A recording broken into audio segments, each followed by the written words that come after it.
My name is Frances Kuraoka, Kuraoka. I was born in San Francisco in 1927. We were removed from that area and we moved to Orange County, and we were there for about 3 months. And then by then, all of Southern California was deemed national or first defense or whatever they called it. And we were all removed from Southern California, and we were sent to a what they call war relocation camp in Poston, Arizona, which is near the Park, Arizona, by the river. And I was there for about 3 years. They had set up schools there. You know, they tried to organize it. We were our camp was one of 3 camps in that area in Arizona, and ours was what they call Poston 1, which had about I can't remember, 10,000 people or something like that, quite a large number. And they had established schools. They had teachers that came from, I think basically they were LA school,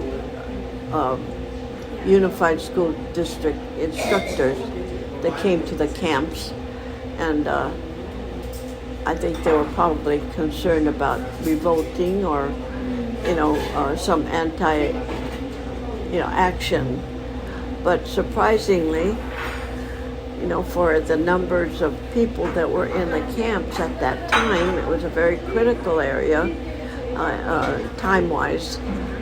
There was very, very little agitation that, as I was only 13 or something, I was not aware of, but I'm sure a lot of the older generation, there must have been an awful lot of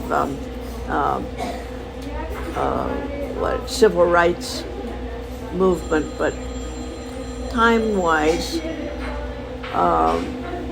we were Japanese, right? Japanese Americans, but there was kind of ambivalent feeling about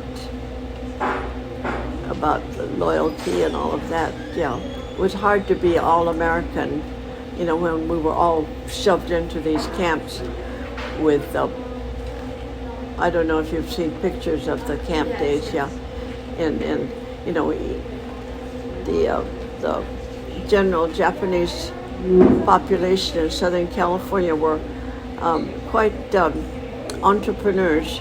I mean, whether it was farming or in the stores, basically entrepreneurs, capitalists. I mean, individual. Yeah. So farming and my father had a large nursery, and when the war broke out, we had 3 other branches, 2 in Hawthorne and 1 in LA. So it was very, very quite elaborate and I would say almost affluent. There was a community of very affluent, but very different from people that lived in and around, say, Ball Heights and the city area. Yeah, so it was very different. Yeah. So we went along and we were shipped in, put into trains and guarded by soldiers with their guns. Very little rebellion of any sort at that time. It's surprising that so many 100,000, people would just go through. I don't know that it would happen in today's thinking. The philosophy at that time was, well, we've got to gamang and shikataganai. These are Japanese words, right? And you just bite the bullet and go along with it because that's what they tell us to do. Yeah. The authorities said, all right, you've got to shut down and move. So acquiescence, yeah.